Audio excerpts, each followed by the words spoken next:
Hey, let's finish up Wildcats with Jim Lee and Chris Claremont, the four-part issue crossover that was kind of hyped up to be a big deal because it was the reuniting of Jim Lee with Chris Claremont, and together they had made the highest-selling American comic book of all time with X-Men #1. And who wouldn't want to see these people get back together? I mean, I was on board. It's just that the Wildcats,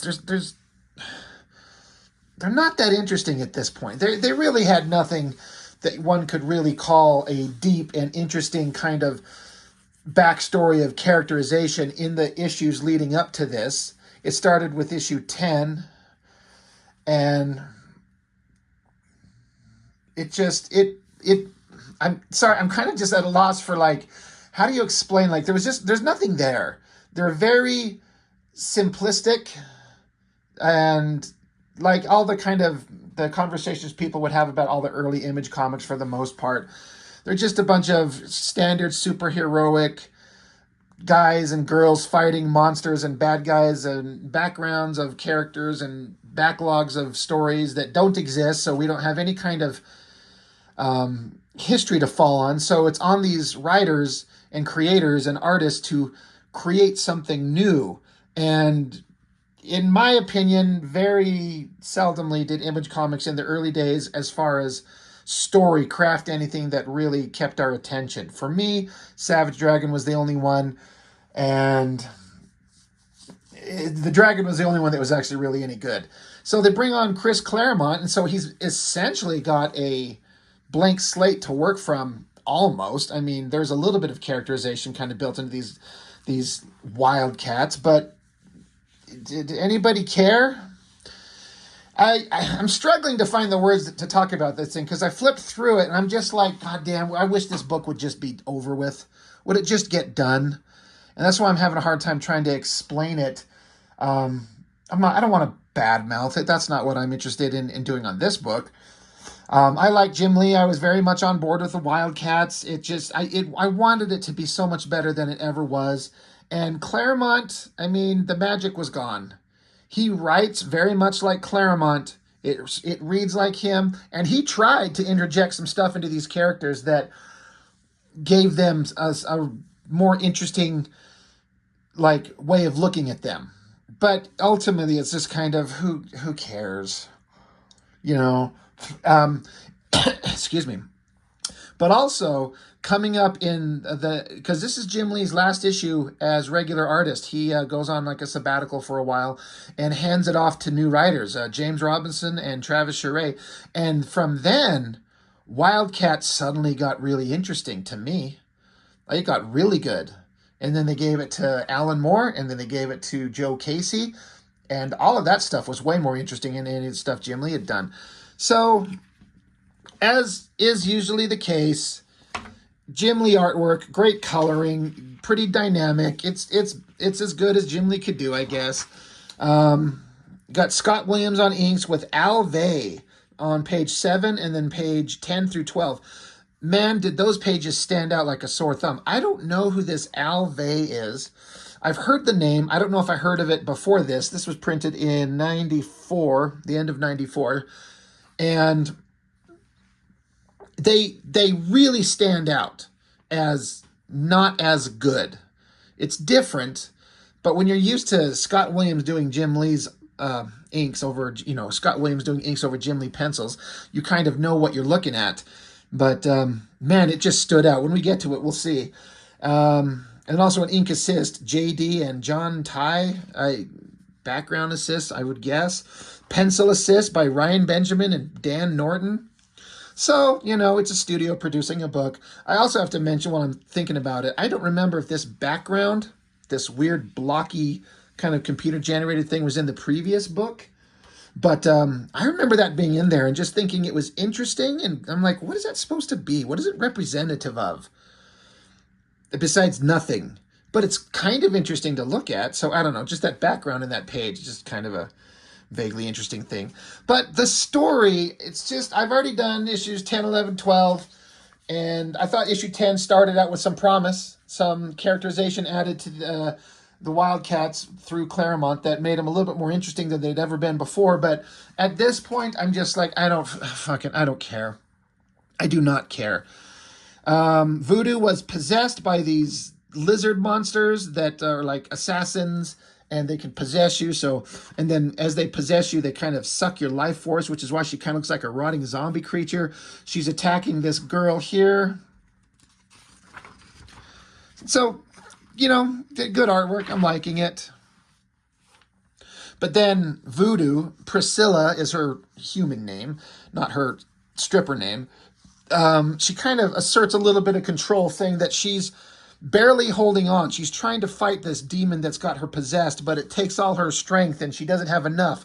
So they're like, well, if we all join hands and sing Kumbaya or something like that, we'll give some of our life force to you that you can absorb, and then you could fight the demon monster. And no, it's too risky, but no, we'll do it. We're awesome. We're heroes. We're going to do that shit. Okay. Then you got Grifter. So they ended up, some of the Wildcats ended up possessed by and under the mind control of this other villain girl and guy that are in this book that I can't even remember the names. Tapestry, I think it is, and then someone else. Boring, useless, stupid, like villains we've never seen before, so we don't care about them. But some of the Wildcats were taken over, so now some of the other Wildcats and this new guy Huntsman, a Chris Claremeont creation. That's a tongue twister. Chris Claremeont creation.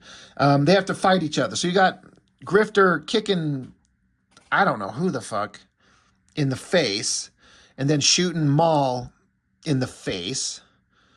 I mean, I don't know. If you like Wildcats and you like Maul, then I'm glad for you. But I kind of wish somebody would just shoot him in the head because he's so boring. But there he's shooting Warblade in the guts, and they're just, you know, Grifter's got to talk tough. They tried so hard to make him like the everyman character, and sometimes it kind of worked, but it's not that awesome. You got Mr. Majestic. He showed up in the previous book. He's kind of like the Wildstorm version of Superman, I guess. He's super powerful, so he's back there fighting Maul. Meanwhile, off in the distance, the only thing of any kind of interest, I guess, to me, is that Zealot here, she got attacked by one of the lizard possession monsters that got Voodoo, and she was going to turn into one of them herself, but to purge the monster from her, I guess, she tapped into this magical ability that she has inside of her. She can keep it locked away, but if she accesses it, she could purge the monster. But once she accesses the power, she's fully immersed in it, and it takes her over, and it'll corrupt her, and it'll be bad for the entire world. Oh, wait, is this supposed to be fucking Jean Grey Phoenix? Is he doing that kind of riff? Maybe. But it's, I guess, something. Meanwhile, you got Majestic here fighting Maul. They're beating ass on each other. And then random girl here, random girl there. I mean, they're characters in the books. I just don't care to mention who they are because I can't remember. I think this is Zealot's sister and some other chick. I can't remember who this is. She pulls out this hunk of metal from the girl's bag, and then Zealot shows up and taps into her energies and whatever the hell's going on. Meanwhile, you got Majestic here beating the shit out of Maul. He's like, the harder I hit him, the larger he grows. I kind of wish Majestic would just punch him hard enough to crack his skull and kill him. And so Grifter's like, yep, that's his power. He grows. The bigger he gets, the stronger he gets. And the stronger he gets, the dumber. And then meanwhile, like, mind-controlled Warblade shows up. You should talk, Grifter, forgetting all the rules you claim to live by. What's the matter? Losing your edge? Get it? Edge? Because he's got blades? Thank you, Chris Claremeont. And so it looks like he's got a full-on, like, full-body contact slash with razor hands across Grifter's back. That should have severed his spine and been the end of it. But these are comics, so it's just like a minor microscope. It's like stubbing your toe. Like, he's fine. And then Warblade proceeds to chop Grifter's gun in half, and they literally have, Claremeont literally has Grifter say, what a revoltant development. I mean, I am not making that up. That's something stupid that the Thing would say in Fantastic Four, and it kind of works there. But then the fight is continuing. There's Grifter and Warblade in the background. And we got this dumb, boring new character named Soldier. And then this is Savant. This is Zealot's sister. Kind of interesting-ish page layout, looking like kind of broken panes of glass or something like that. And the open panel here where they're continuing to fight as Savant grabs these weapons out of her bag and chucks them to Grifter, saying that because Zealot, who's on the other pages, and Savant here, they're members of the Coda. They're like an alien warrior race of hot, badass chicks. And only women can be taught to fight like them. But Grifter was trained by Zealot, and it said, the only man to have done so. So here, I'll throw you her weapons, and you can use your super badass training to fight Warblade. Okay, so this is one of those pages that was inked by that Al Vey guy. And for anybody who doesn't like look at art in this level of detail, you may not even notice the difference. But I noticed a really thin line kind of inking going on. It's just not the same as Scott Williams. And it's not bad, but it stood out. And then there's another page coming up here in a couple of pages here that it really stood out. So the fight continues with all these other characters. Who gives a shit? And then we're back with Tapestry, who took Void and her... I don't know what the relationship between Void and Providence is, honestly, but they're like silver liquid metal girls, and so she's like morphed them together into one blob shape, and then now she's sitting atop them like a throne, and we're supposed to care who this Tapestry girl is, and then there's this douchebag dude that she's with who's egging her on. They're like a team. It's like, who cares?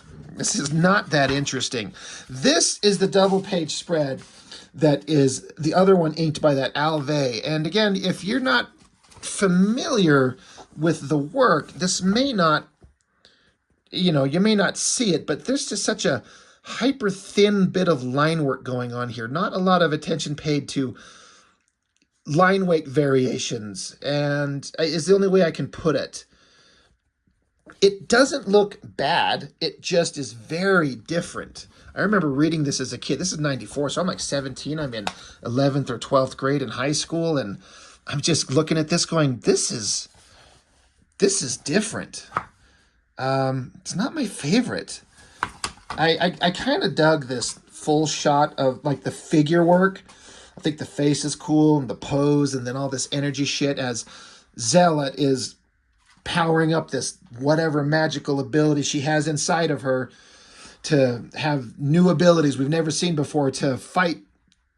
Is she fighting Tapestry? I guess she is. And this is like a magician witch war. I don't know. And as the battle goes on, Savant here is watching, and she's really worried about what's going on and how this is going to play out. It's kind of a good face. I think that looks pretty good.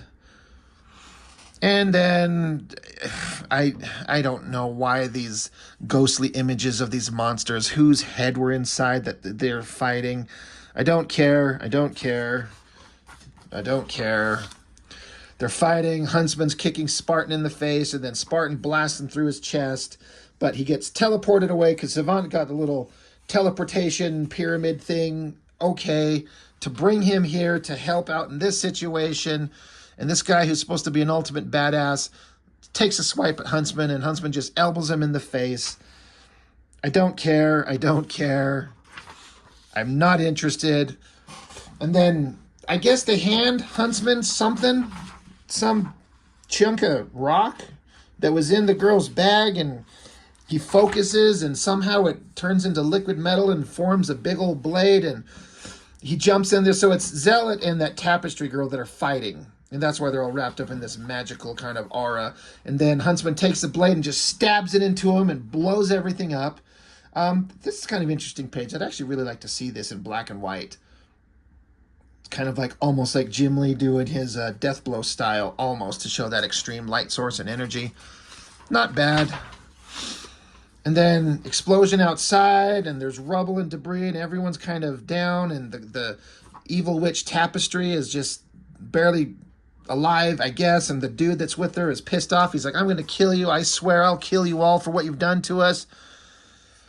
But then he like jumps over, and Savant's little teleportation pyramid's just sitting there over there. So he jumps over there and touches it and teleports away. He's gone. All right, they're off to be a threat for another day. I'm sure all our heroes are going to stand around going, they got away. And then they'll like, that's okay. They'll be back, and we'll be waiting for them. Dun-dun-dun-dun-dun. Yeah. Who cares? But then the only thing of interest, like I said, with Zealot and the magic power that she called forth from inside of her, now that she's got access to it and that the immediate threat is over, her sister has a sword to her throat being like, I have to kill her. She says, if any has the right to call the hours of her life, it is I. Because we know that if you access these powers, Zealot, that everything is bad for us. This is not good. You cannot be allowed to go on.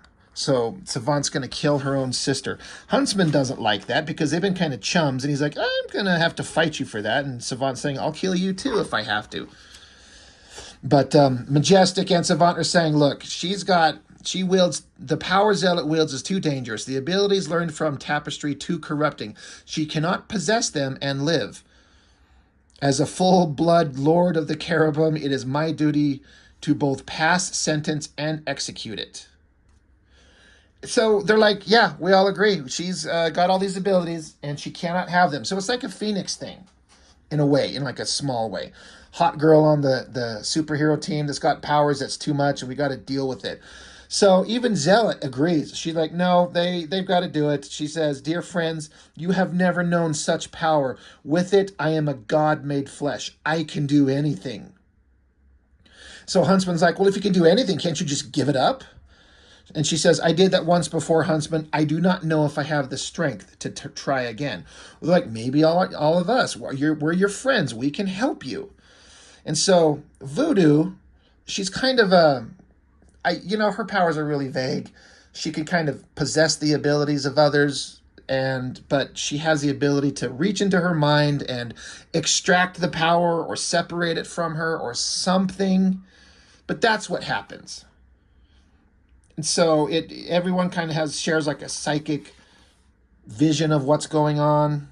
I don't fucking know, man. It's just, I'm so done with this story. I kind of can't help but notice from an artistic perspective, these two faces down here are like the exact same face, eyes, nose, mouth, and then jawline. And then it's just different hair and different like shit on her face with her little headdress. It's like, try to make them look a little different. Of course, I'm a hypocrite. I suffer from the same thing, but I'm not Jim Lee. Anyway, she pulls the power out of Zealot and locks it away within her, and Voodoo cries, and she's like, it is done. I am myself. And so Marlowe's talking with one of the characters that showed up earlier in the book. Who cares? Majestic, Savant, and Soldier, they're all talking about all this crazy shit's going on. Who cares? Who cares? Who cares? Who cares? So Huntsman's like, well, we met each other and we had some adventures. So in typical Chris Claremeont fashion, he's got to have people fucking making out all the time. At least it's not in a creeper way. And I've said this before, drawing people kissing is hard, and I really like that drawing. Like the shadowing on his face, the line work on hers, the kind of shadow and the coloring on the uplighting. I don't know. I really like that. That looks really nice. And it's hard to do. But anyway, Huntsman and this girl, Miranda is her name, they go wandering off to go run into Cyberforce in a crossover with them in the next Cyberforce run, which we'll get into soon enough.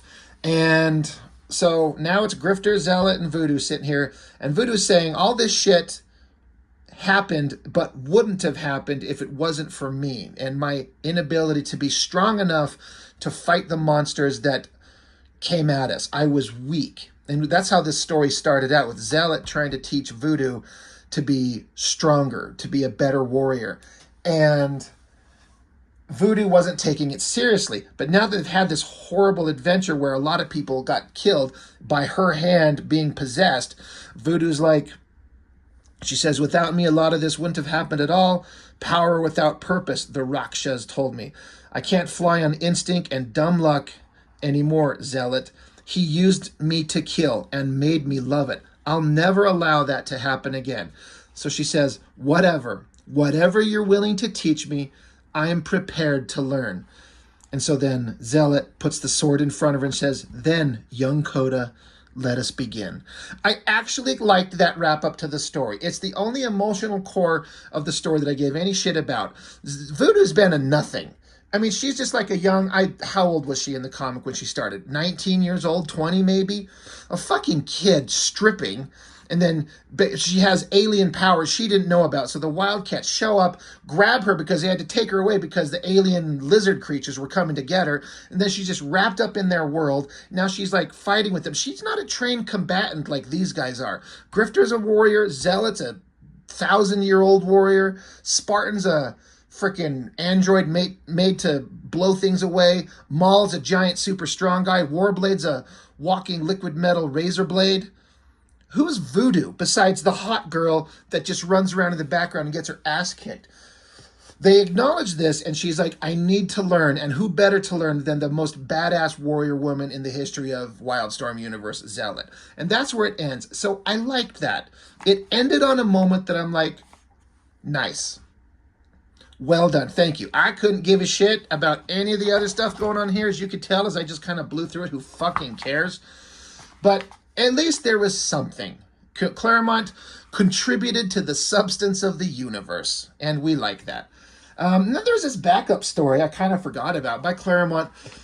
Pencils by Richard Johnson. I feel like I know that name, but the artwork is not familiar to me at all outside of what I know here. So I need to do a lookup, and where do I know Richard Johnson from? Carl Story, a great inker. But this is like a story, I think what it's supposed to be is showing how Zealot got these magical abilities. So in some ancient times, she's climbing a mountain, carrying her sister Savant, I guess. She almost falls, climbs this mountain, gets all the way to the top of this cave. And so she comes into the cave and there's this old man sitting by a fire. She's like, you know me? And he said, renegade magistrate of the Coda, once matriarch of the fabled clan of warrior women. It is said you do not know how to die. And so she says, are you Tapestry? So this is like the stupid girl character earlier in the book. This is like an ancient man. I think this is a guy. I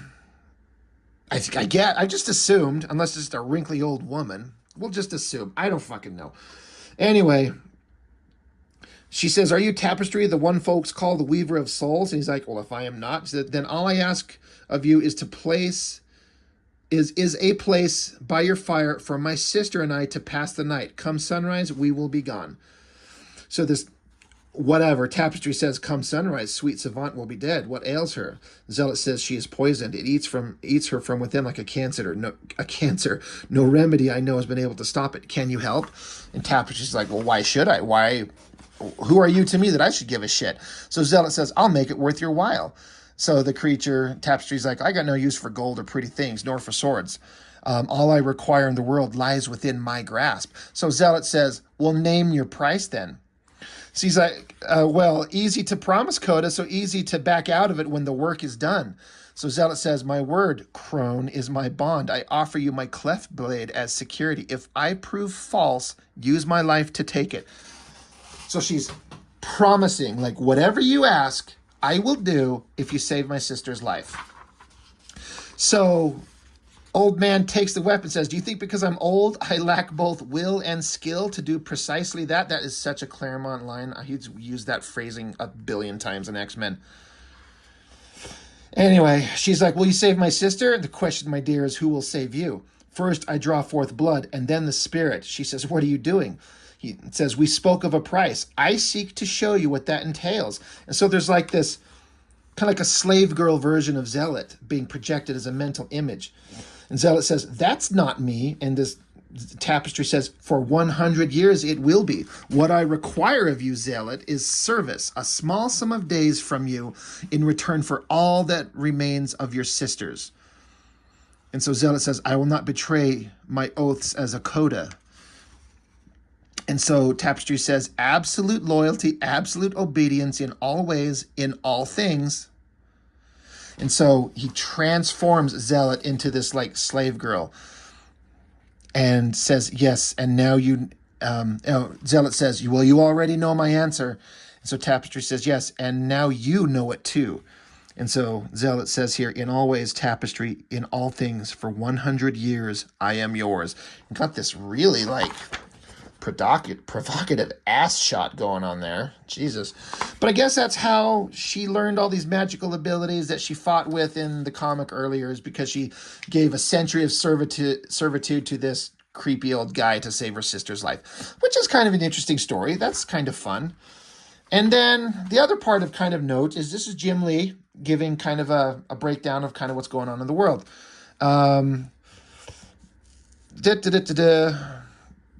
Cut to 2 years later, September 20th, 94, the due date of our second baby, and still no signs of labor. So he's pregnant. Him and his wife, they're pregnant. He says, this is my last issue of Wildcats, and it marks the end of nearly 8 years of working in the trenches. It's been a hell of a time, and while I will be coming back to the business soon enough, some thanks are in order. So blah, blah, I'd like to thank all you fans for supporting my work, blah, blah, blah. A big thanks goes out to Scott Williams, my primary inker for the past 4 or 5 years, for his professionalism, loyalty, and unsurpassed killer inks. Through the 800 plus pages we have worked on together, he's always been there, keeping pace, busting hump, and giving each page his all. Thanks, Scott. You're tops in my book. Next is Brandon Choi, one of the most underrated writers in the business. Bullshit.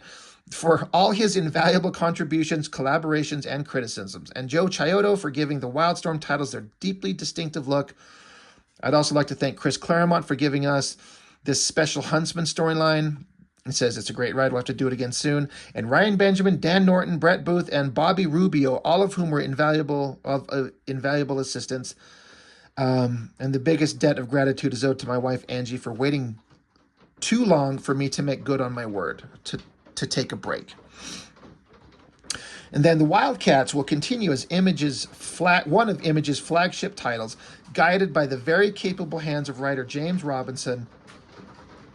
Sorry, I don't know if you can hear that. I think it's hailing outside, and it's coming down pretty hard on my roof, so I assume that that's coming through. So anyway, jeez. Let me check my weather app.